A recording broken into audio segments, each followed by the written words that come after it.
among ginabuhat karon sa event, kuan kami isa ka charity event ning among gikuan para sa mga taga barangay site or sa atong mga IPs or indigenous people.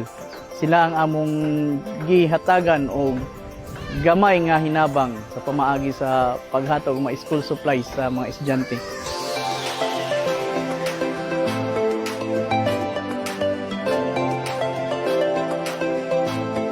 We are blessed, no, na naata karon diri, no, because of our activity nga we're giving back to the community, no.